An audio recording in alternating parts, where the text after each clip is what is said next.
Господине премиер, добре дојдовте во Дневникот. Добре нашол и поздрав до гледачите што нас следат. Најпрво за онаа добра вест која вчера стигна од Државниот завод за статистика, имено тие објавија дека имаме пораст на бруто домашниот производ во последниот четвртиот квартал од 2013 на 3,2%. Кажете ми, дали сметате дека овие бројки се добар сигнал за закрепнување на економијата и што превзема владата во таа насока? Па, можам да речам ова е одличен резултат. Ова е практично четврти најдобар резултат во Европа за 2013 година. Фалеше уште 0,2 за да биде втор најдобар, но и ова е огромен успех. Четврти најдобар резултат во однос на растот на економијата во 2013 е нешто со што можеме да бидеме задоволни, иако треба уште многу да се работи, треба уште многу проблеми да се решат, уште многу работни места да се отворат. Меѓутоа, работите се движат во добра насока. Јасно е дека Европа беше во тешка ситуација во минатите години и таа европска должничка криза влијаеше не само на земјите во Европската унија, туку и на земјите кои се нивни партнери надвор од Европската унија и секако влијаеше на растот. Меѓутоа, бевме од оние земји кои што и во најтешките моменти на кризата имавме едни од најдобрите 3 или 4 резултати. Значи во врвот на 3-4 најдобри резултати, да речеме 2009 која беше убедливо најтешка година, имавме трет најдобар резултат во Европа. Иако таа беше исклучително тешка година за нас. Сега имаме четврт најдобар резултат во Европа. Така да во сиве овие години на европска должничка криза и преходно на светската криза имаме меѓу првите 3 до 4 земји со најдобар меѓу првите 3 или 4 со најдобар раст на економијата. Минатата година имаме раст во повеќе области, имаме околу 5% раст во индустријата, каде што влегува индустрија, рударство, производство на електрична енергија. Имаме сериозен раст исто така и на туризмот, имаме сериозен раст на финансиите, на транспортот околу 3,5-4%, така што се гледа дека не е само една гранка која што ја влечи работата, значи повеќе сектори и гранки се движат со позитива, меѓутоа она што сепак го дава најголемиот импулс, што сепак представува најсериозен раст, е градежништвото кое расте со околу 33% минатата година и таков раст на градежништвото немало во преходните години. Значи ние и во преходните години имавме на некој начин најдобар раст на градежништвото и главно во сите минати неколку години во светската криза и европската должничка криза, градежништвото ја влечеше економијата во најтешките мигови, меѓутоа како што во минатата година имаше раст на градежништвото, немало преход. Но сите знаеме дека кога расте градежништвото, тоа влие на уште 26 други стопански гранки и отвара работни места, дава работа и на нив. Така што тоа беше вака еден доста поволен момент.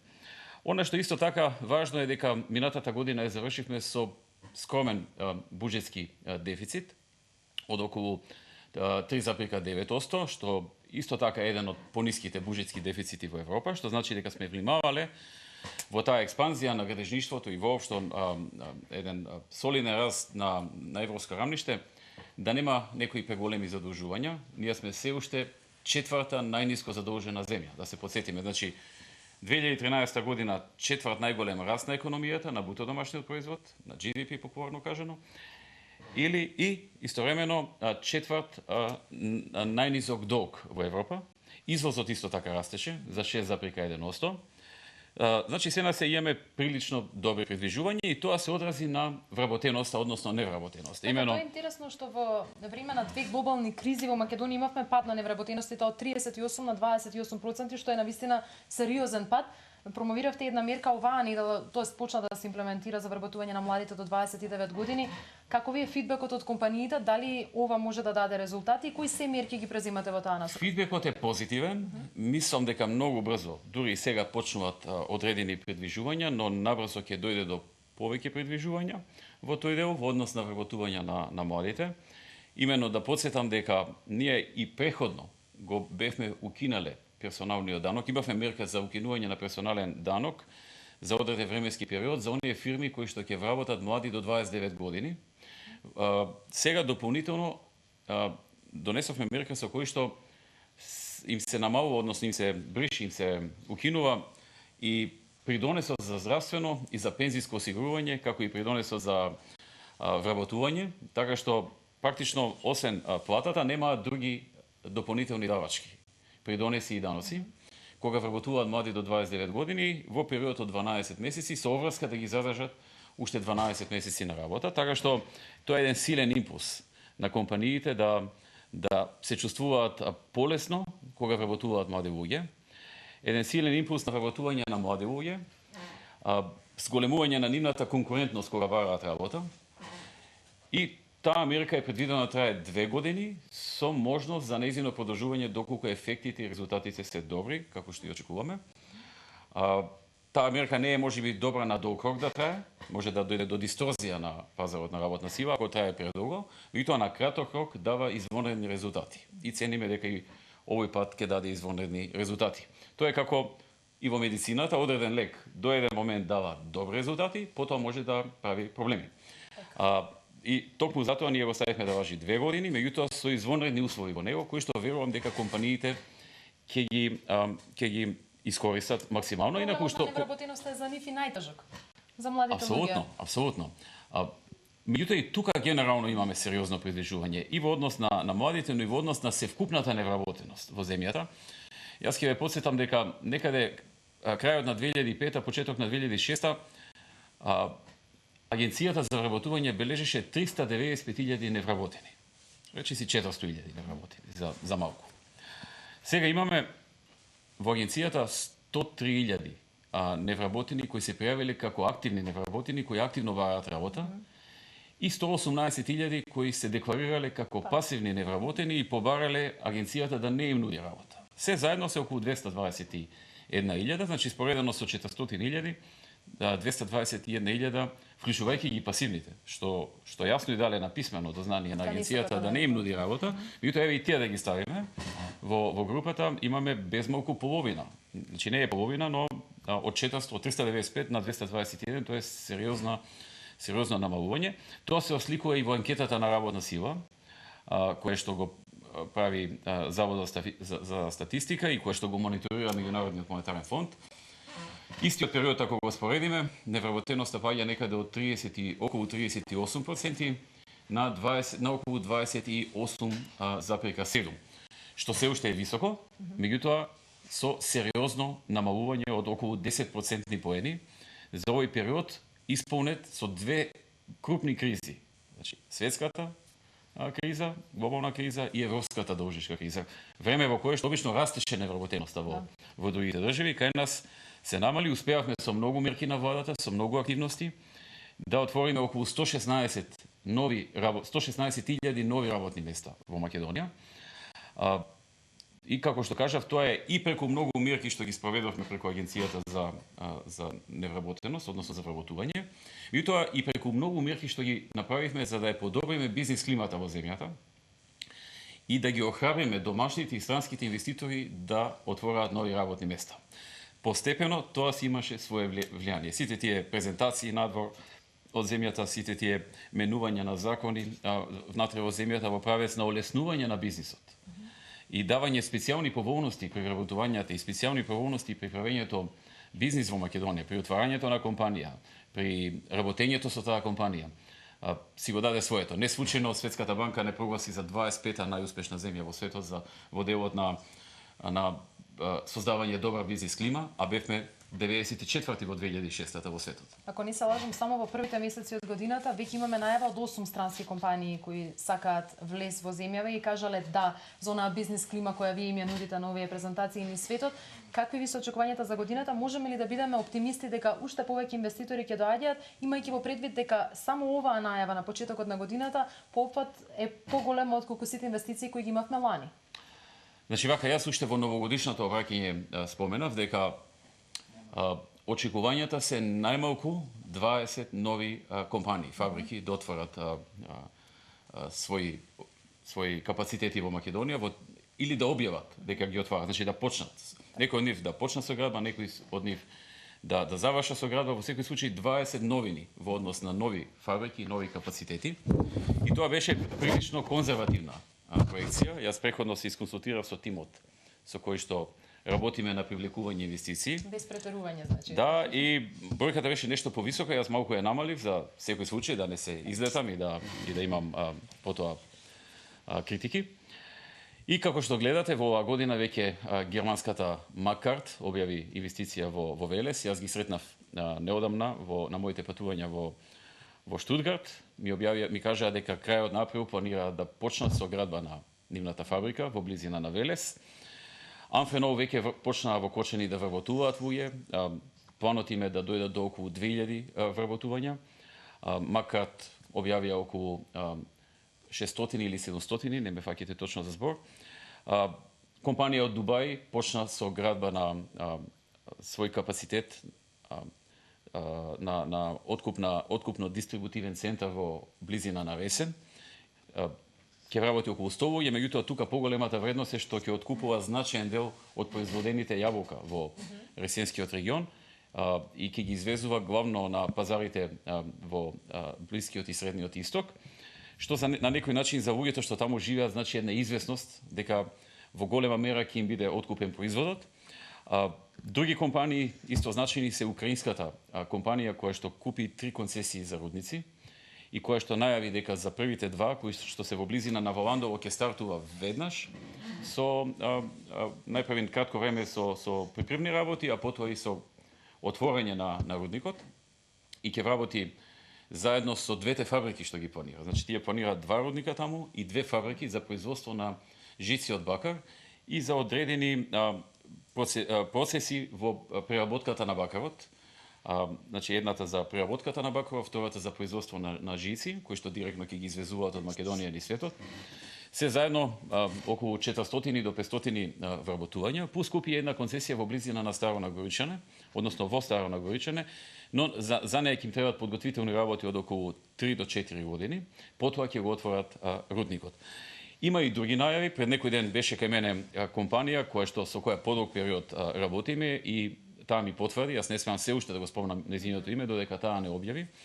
Таа ми потврди отварање на фабрика во Кичево со приближно 1000 вработувања. Значи преходно навестуваа 800, сега ми рекоа последниот пат 997, што е речиси 1000 вработувања, производство на воздушни перничиња за автомобили.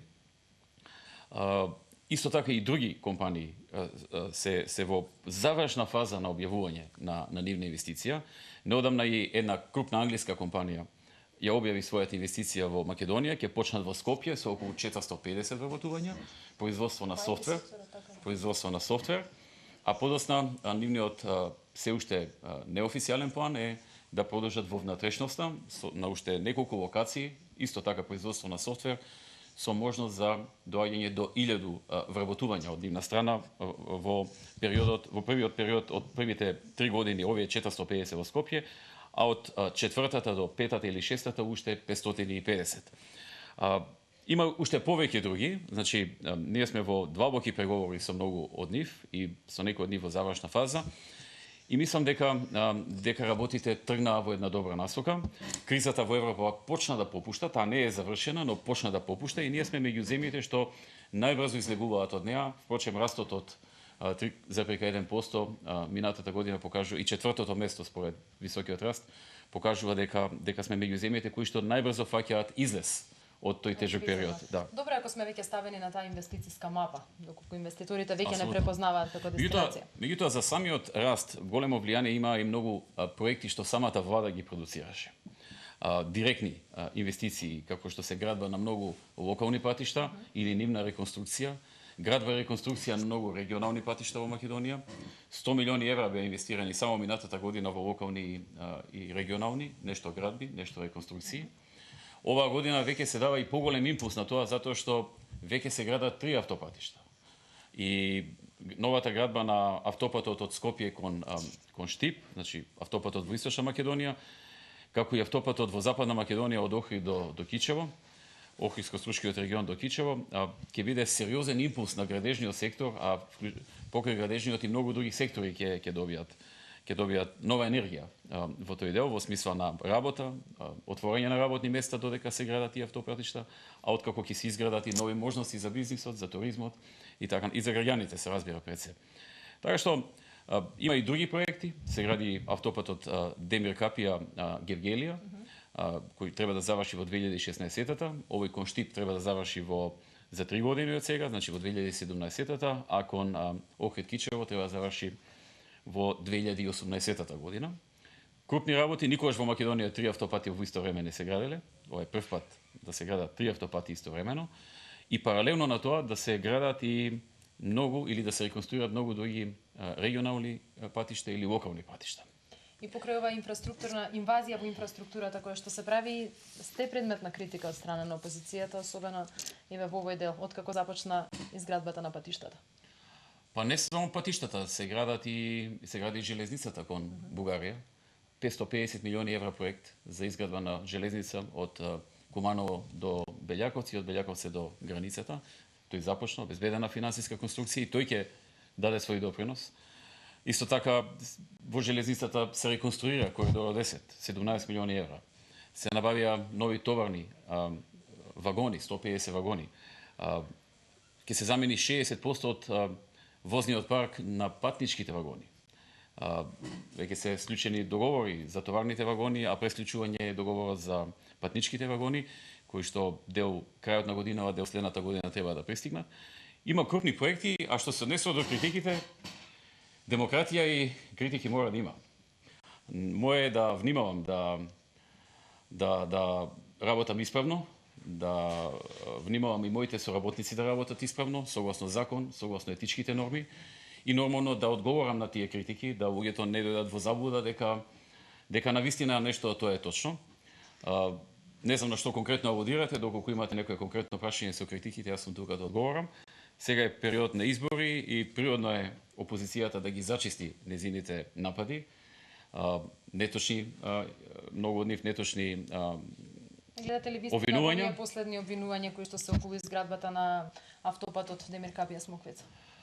Па мислам дека како прво се работи за една тенденција за вадењето на средства која што самата компанија ги заработила и незината одлука да ги вади во кеш преку исплата на поголем број на луѓе.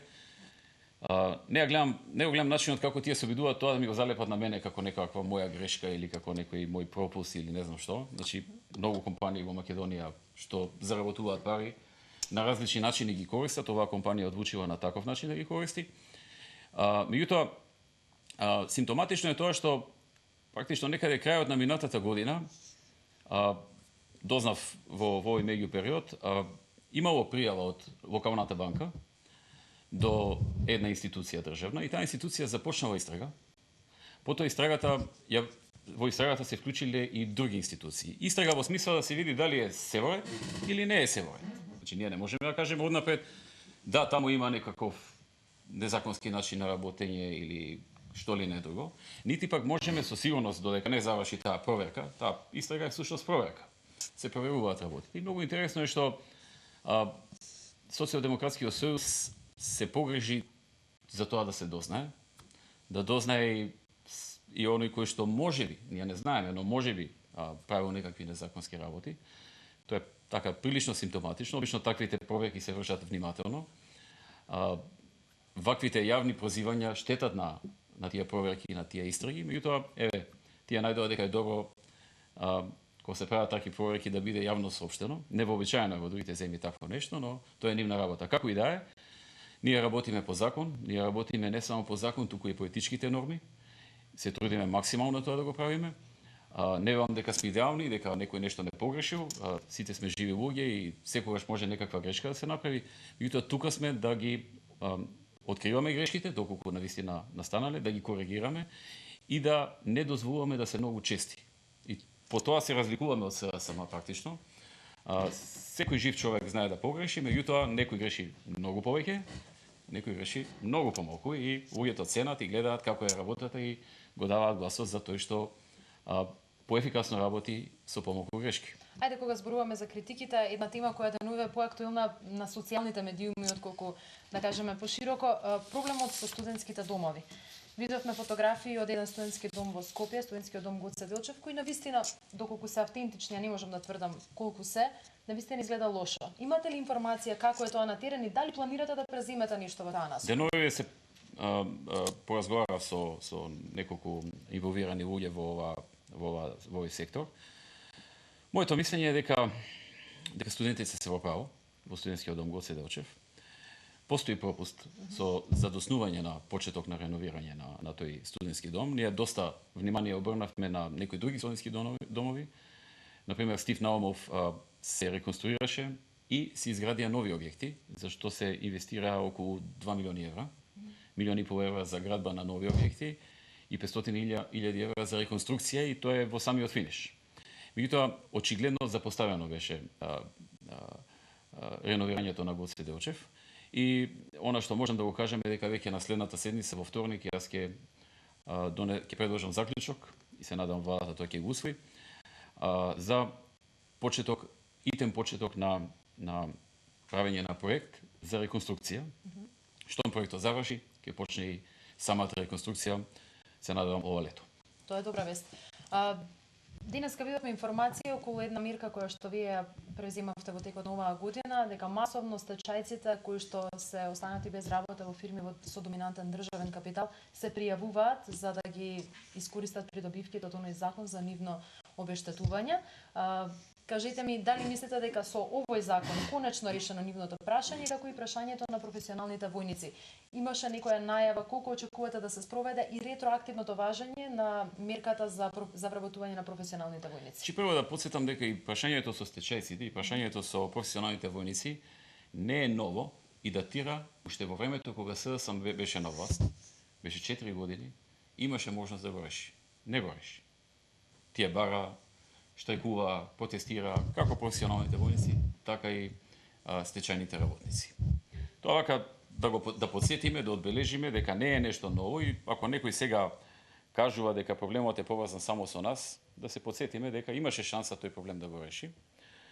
Патем речено да подсетаме дека огромниот дел од тие стечајци е создаден во времето на транзицијата, во времето на владењето на СДСМ, односно во времето на масовната приватизација која што беше прилично промашена и беше прилично лоша за работниците и прилично добра за оние кои што се ја завршија приватизацијата за символични износи, такви беа законите направени од страна на СДСМ. Така што ние сме единствената влада која се погрижила да го реши ова прашање. Можам да кажам за професионалните војници дека прашањето е затворено. Сите професионални војници по завршување на нивната 45-та година ќе добијат работа во некоја од државните институции, тоа им е гарантирано со закон. А оние кои што веќе заминале, веќе им завршил договорот, исто така и тие се офатија. Околу 10-20 луѓе, кои што во оваа меѓувреме од неколку години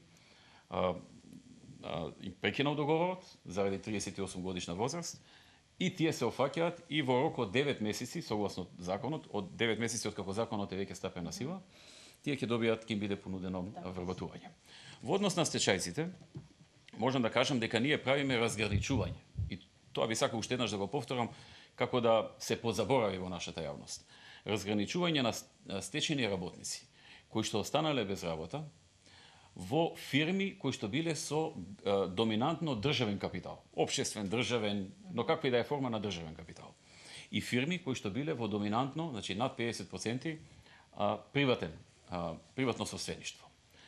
Ние направивме закони со кои што го решивме прашањето со стечајците кои што биле во доминантно државен капитал. Од причина што државата има на некој начин директна или индиректна вина за одењето на тие фирми во стечај, поставувајќи менаџмент во тие фирми. Значи, кога државата има над 50% од акциите во фирмите, таа го предлага менаџерот.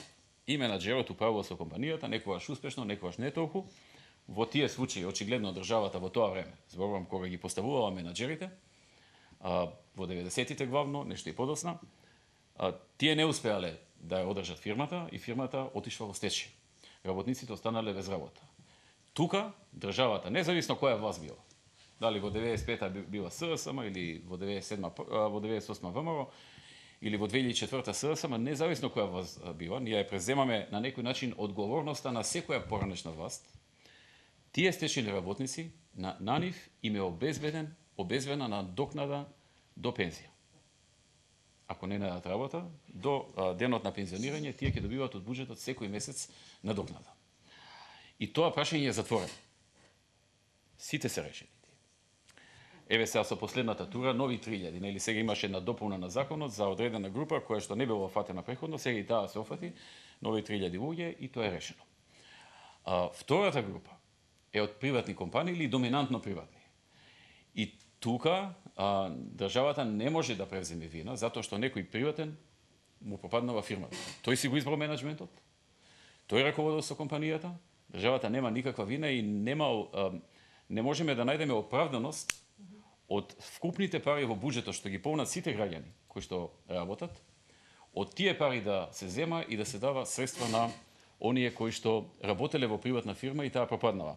Ако тоа го направиме, секое наредно пропаѓање на приватна фирма во Македонија и одење во стечај ќе значи плаќање од буџетот на нивните работници. И тука може да има милион злоупотреби. Некои намерно да прават стечај, намерно да пропаѓаат, да вработат поголем број луѓе па да отидат во стечај, па да мора државата тие да ги плаќа до пензија. Значи, ја не знам ниту еден случај во светот, ниту еден во светот не знам, каде што државата ги плаќа до пензионирање оние работници што отишле по стечај во време кога фирмата била приватна или доминантно приватна, над 50% приватна.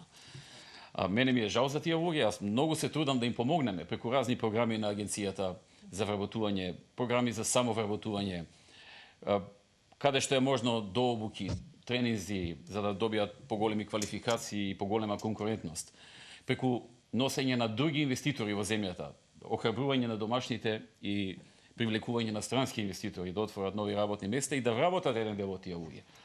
Меѓутоа, јас немам мандат од буџетот кој го полнат сите граѓани, понатаму ги испаќаме сите приватни фирми што ќе отидат во стечај, односно нивните вработени.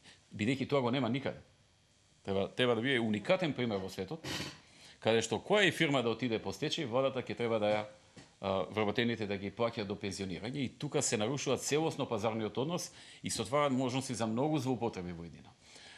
Така што ете, тоа е нашиот поглед на работење. Мене ми е жал што овие луѓе се злоупотребени од политичката партија ССМ. Некои навистина од нив имаат проблем со кој се соочуваат и знаат да излезат на улица заради проблемот. Меѓутоа, поголем дел од оние што се собираат често пати се политички мотивирани или најголем дел членови на главната опозициона партија со цел да создадат негативна слика за состојбите во земјата и тоа да влијае на изборите. Видовте една пракса на оддавање на отчет за оно што сте го сработиле во претходните мандати. Гледаме дека тоа се пресликува сега и кај шефот на државата, кај градоначалниците од ВМРО ДПМН. Планирате ли и овој мандат да го заокружите со отчет пред граѓаните? Апсолутно, значи тоа веќе кај нас не е тоа инцидент или да речеме еднократно действување. Кај нас тоа е дел од нашето нормално работење. Ние така сваќаме политиката, дека ако добиеш доверба од некој, ако ти даде доверба, тој ти ја дава довербата. Гласот ти ја дава довербата. Тоа е еден вид неформален договор со кој што партијата излегува и кандидатот за премиер излегува со програма.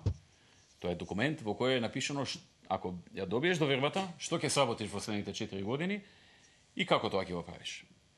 И луѓето читаат, гледаат, слушаат преку медиумите и на крај ти ја дава довербата, мнозинството се распира. И потоа, мислам дека е етички, човечно, кога ќе ти заврши мандатот, независно какви се очекувањата, дали очекуваш пак да добиеш доверба или не очекуваш, да излезеш да кажеш што тоа е сработено, што не е и зошто не е, и што е во тек на сработување. Така што можам да најавам дека утре во 12 часот и 30 минути ВМРО ДПМН ќе изврши и коалицијата за подобра Македонија ќе изврши промоција на отчетот. Тој е веќе готов, завршен, отпечатање излегува денес и утре сабајле ќе бидат дистрибуирани поголем број примероци и ќе биде извршена презентација на отчетот. И можам да кажам, ние сме првата партија која што на ваков начин настапува во Македонија. Практично ја сменивме политичката клима во тој дел. И многу тешко понатаму ќе може било која влада да действува без програма и тоа многу прецизно направена и многу реално направена. И уште потешко ќе може да действува и да биде прифатена доколку нема отчет за своето работење кој ќе биде транспарентен, видлив. Ние нема да имаме само писмено давање на примероци од отчетот, тие ќе бидат на многу веб страни објавени, на владата, на партијата и така натаму. Ќе може секој да ги види и тој што нема да ја добие хартијаната копија ќе може преку интернет детално да ги прочита работите, да ги провери дали сме ја кажале вистината и потоа тоа да му влијае на следното гласање. Така, изборите се близу, ќе видиме како вашиот отчет ќе биде оценет од граѓаните. Ви благодарам многу за гостувањето во Дневникот на Сител. Ви благодарам, ми беше задоволство и уште еднаш поздрав до сите што ме следе. Благодарам.